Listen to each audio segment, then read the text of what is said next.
RSI was at 2.20% actively positive on Tuesday. That's quite significant. So that's riding the USI towards the 585 reading. The market cap is yet, however, to regain its 400 billion naira. So we finished off 395.87 billion naira. In terms of volume, 3.58 million ordinary shares for 41.14 million naira in 19 deals. Let's check through the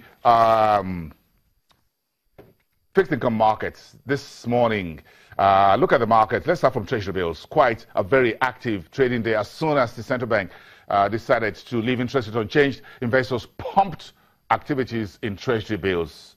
Look at the massive 222 transactions in the treasury bills maturing 29th of June 2017, 55.5 billion naira at a discount high of 20.55. That's leaving the interest rate unchanged. Investors just decide to pipe a lot of actions into this because it's very, very productive and profitable to invest in treasury bills. 20.55% is still slightly above the current inflation rate of 17.24%. Look at the rest of the top active treasury bills yesterday. What's the total figure? Flip that and you see a whopping 178.83 billion naira.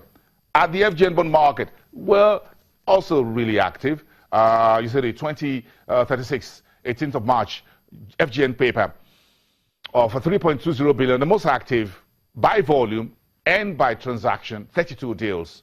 8.70 billion naira was for the total on Tuesday. Give us about a few seconds and check to the currencies markets. A bit of a positive day for the naira across the three other major currencies, the dollar, the pound, and the euro. You can see the interbank spot market rate there. You can see the numbers at the far right of that page. Flip that to the street market, and the figures were largely unchanged. But at the investors and exporters market, about 0.07% to the north for the naira. At the close of the market, 382.31. Let's bring on Haruna Jallo Waziri, who is the head of capital markets at the stock exchange, to put more flesh on Tuesday's conference on real estate investment trust market. Mr. Waziri is joining us via Skype from his office in downtown Lagos. Good morning, sir, and we thank you for coming through. Good morning. Thank you for having me. Okay. Well, congratulations on this very first and important conference on real estate investment markets, trust market. Basically, simply, what do you look to achieve by holding this conference? So we have done some study, or other people have done some study, and found out that the biggest market you have in Nigeria is the real estate market. But there has not been an effort to unlock it, to actually make it palatable and also create some kind of credit on it. Now, we realized that there have been some REITs that have been listed.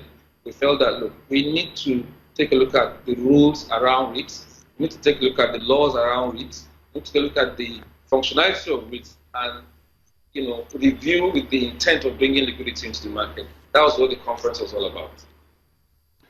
Well, if we look at the state of real estate investment trusts in Nigeria, a few had been listed on your market. Bring us up to speed on these. How are they performing as we speak? As we speak right now, there is very little liquidity around it, which is what the essence of these discussions are about. So, for example, the disclosure levels are very weak because the rules have not been put in place to ensure that investors are aware of what's going on. Secondly, there is the issue of taxation. In the structures that some of them have, there is the concept of double taxation. So, you're supposed to distribute about 75% of all of the income from a REIT. Now, there are structural issues which we are talking to the FRC to actually sort out. There's also the issue of how do you put the underlying and what are the concepts of what pursues the underlying? How do you value? So there are a lot of questions around, that investors are asking, which is why people are not putting money into it. And we're trying to answer those questions and put things in place to ensure that at least we have a liquid market for the REITs.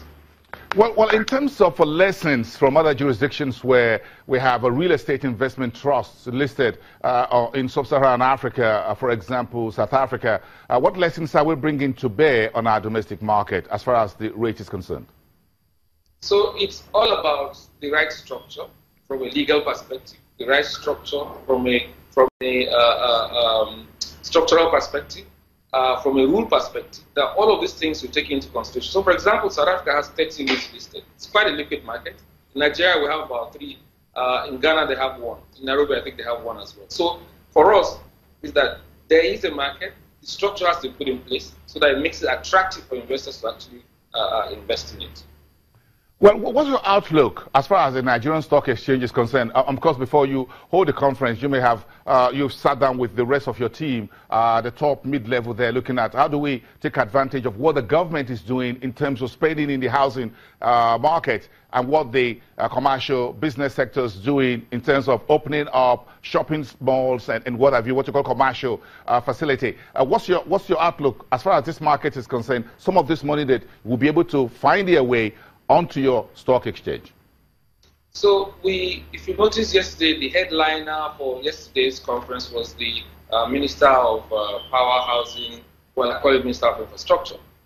He sent a representative who detailed out the concept of what the ministry is doing around affordable housing, commercializing the housing system, and the programs they have around their intent for housing for Nigeria. Certainly, the key idea was, can we form a public-private partnership to ensure that the market from a real estate perspective, from a property perspective, develops. And then, you have to have those real estates performing because, when you have a REIT, the REIT is based on the income generated by that property.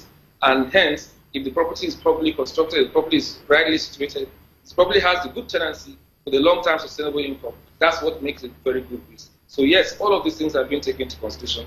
And we have a lot of to-dos from the conference yesterday and action items that we have to act on to ensure that the market is buoyant as well. Mr. Haruna Jallo Waziri, Executive Director of Capital Markets at the Nigerian Stock Exchange, thank you for your time today, this Wednesday, for coming through on the program. Do have a very good Wednesday.